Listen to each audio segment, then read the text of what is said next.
Olá galera do terceiro ano, aqui é o professor Luiz, de Filosofia.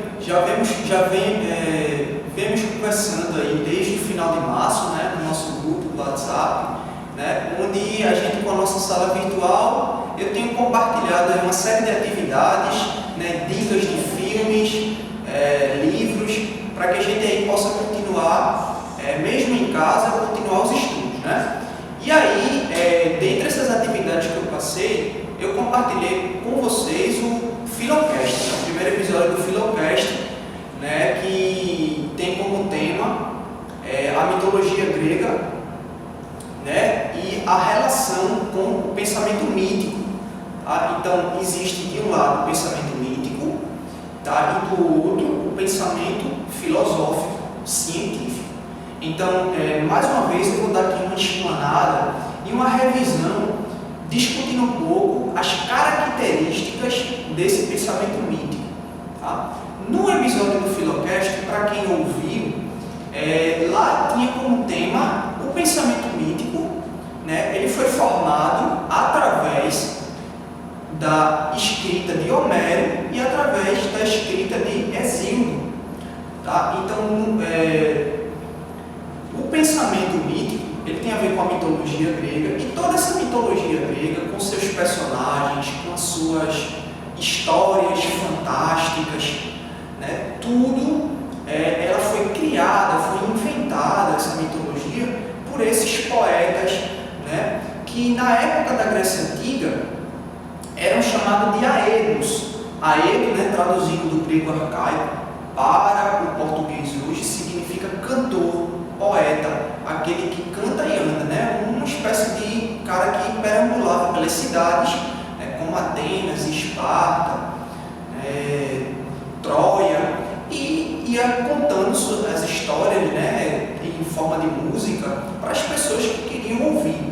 Então, os principais aedos que tiveram muito destaque aí na Grécia Antiga nesse período foi o Homero e o Hesíodo. Beleza? Falando então das características, desse pensamento mítico que o Homero colocou e que o Hesíodo também colocou. De olho aqui no quadro. Aí a gente tem aqui o pensamento mítico e suas características. A primeira característica do pensamento mítico é que a realidade ela é explicada através do sobrenatural.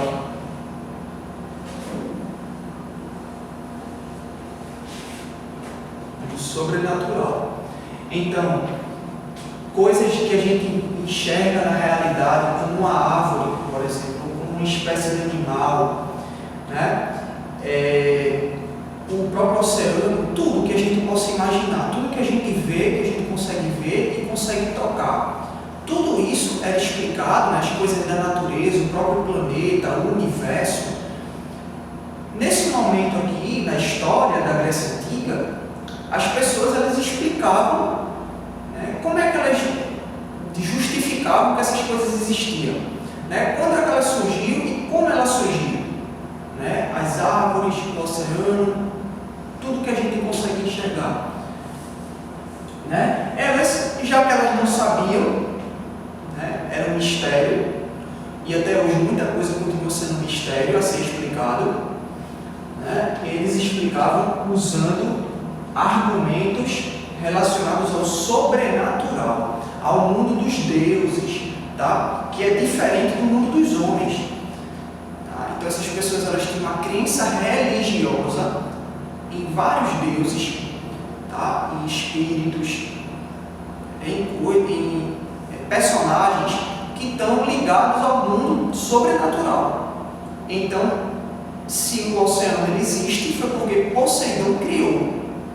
Poseidon, ele é o deus dos mares, então ele representa a água do oceano. Então ele foi lá, teve uma guerra de Poseidon com o monstro marinho, e nessa guerra surgiu o mar. Então essa é uma explicação do pensamento mítico. É a primeira característica do pensamento mítico. Tá? É explicar a realidade, aquilo que a gente pode enxergar e tocar, algo concreto, com argumentos de que tudo é sobrenatural. Beleza? Então, essa é a primeira característica. A segunda característica desse pensamento mítico tem mais a ver com a história dele. Quando é que essas ideias elas começam a surgir? As pessoas do nada resolveram explicar as coisas usando o sobrenatural? Não. Como eu falei antes, né, a gente entra aqui no nosso primeiro poeta da vez, que é esse cara chamado Homero, que, como no Finalcast eu coloquei, né, no começo do podcast, ele fala, até hoje continua sendo um mistério se o Homero ele existiu de verdade ou não. Muitos historiadores, arqueólogos até hoje se discutem muito essa ideia. Homero ele foi um homem, um cara mesmo que existiu e contou essas histórias da mitologia grega, ou na verdade Homero não existiu. Essas histórias foram criadas por várias pessoas, cada um com a sua versão de um jeito diferente, e todas essas histórias juntas a gente chama de Homero. Olha só a sacada, né? Então, até hoje continua sendo aqui um mistério, né, se o Homero existiu ou não. Tá? Então a gente pode chamar o Homero ou a Homero, tá? Porque não sabe também, pode ter sido uma mulher, né, que escreveu esse livro, né, que a gente vai ver aqui que o Homero, mais importante do que saber se ele existiu de verdade ou não, é entender que ele contribuiu com o pensamento mítico, tá? Ele fundou essa forma de pensamento. Se as pessoas tinham uma preocupação de explicar as coisas da realidade através dos deuses, dos monstros, né, tudo do sobrenatural, então de onde vinham esses personagens? Precisava se criar um mundo sobrenatural para que o Homero pudesse dizer, olha aqui, essa daqui é a Afrodite, a deusa do amor. Se o amor entre as pessoas existe, eu criei aqui a Afrodite, ela representa isso. Tá? Aí tem aqui o agricultor, ele trabalha cultivando, né, plantando as coisas na terra, plantando uma fruta, né, por exemplo. Então, de onde é que veio a terra? De onde é que veio a semente, né, que brota e nasce a árvore? A agricultura veio de Deméter. Aí chega lá o Homero e coloca Deméter, que é a deusa da agricultura, para poder justificar isso aí, explicar essa ideia. Então ele é o cara responsável, ou ela, né? Ou será eles, não sei, como eu falei, pode ser várias pessoas, criou, né, essas histórias. E aí tem duas principais obras do Homero, a primeira chamada Ilíada, e a segunda chamada Odisseia. E no podcast, quem ainda não escutou, fica ligado, porque eu posso compartilhar novamente no grupo do WhatsApp. Chega para mim no privado que eu jogo lá o primeiro episódio do Filocast. E aí tem a Ilíada e a Odisseia. Tá? Na Ilíada, ele vai colocar aqui as histórias da Guerra de Troia. E aí na Ilíada a gente tem como personagem principal um semideus chamado Aquiles. E aí uma coisa que eu não falei no podcast, eu estou falando nessa primeira videoaula, é que quem tiver curiosidade de conhecer as histórias da Ilíada, assista um filme chamado Troia, tá? Ele está disponível no YouTube, completo, beleza? E o Aquiles no filme é interpretado pelo Brad Pitt. Beleza? E aí tem a segunda obra que o Homero criou foi a Odisseia.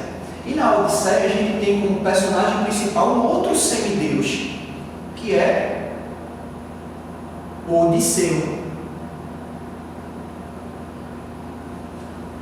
Daí o nome vem Odisseia, Odisseu, tá? Que é esse herói que tem como protagonista as aventuras que o Homero ele escreve na Odisseia. Tá, beleza? Então tem alguma coisa para a gente debater sobre Homero. Né? Na Odisseia e na Ilíada, a gente tem a presença de dois heróis, que é o personagem principal, e de que eles passam valores, né, para quem lia, para quem conhecia as histórias que foi vivida por esses heróis.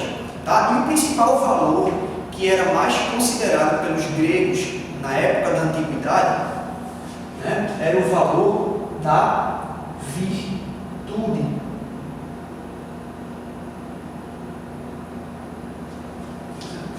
Então, Homero ele transmitia esse valor para as pessoas que conheciam a história dele pelas histórias de Aquiles e de Odisseu. Ok?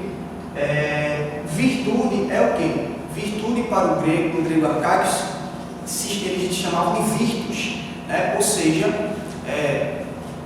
um homem que é viril, que é forte, que é corajoso. Então, isso era o quê? Representava um modelo de pessoa. Então, todo grego, se ele não fosse virtuoso, ele não era um bom grego. Para ser uma boa pessoa, a pessoa tinha que ter esses atributos. Tinha que ser igual a Aquiles e tinha que ser igual a Odisseu. Então, que eles mostraram coragem e força nas aventuras que eles viveram na Ilíada e na Odisseia. Então, era isso que Homero ele queria passar para as pessoas. Tá?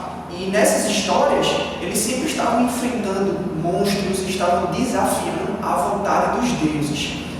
E aí a gente vai para a terceira e última característica, que é a questão da liberdade, beleza? Liberdade. A liberdade no pensar e no agir. Então as pessoas que viviam nessa época e estavam dentro do pensamento mítico, acreditando em tudo que o Homero disse e também no que o Hesíodo colocou, essas pessoas elas se preocupavam tanto em explicar o mundo, né, pela vontade dos deuses, que elas esqueciam que elas, de sua própria vontade, para pensar e para fazer as coisas por conta própria. Então faltava autonomia a essas pessoas. Então,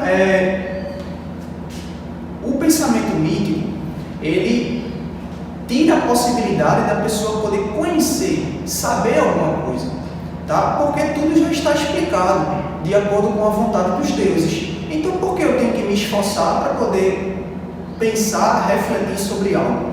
Tá? Eu não posso ficar pensando aqui, quem criou o universo? De onde eu venho? De onde eu venho?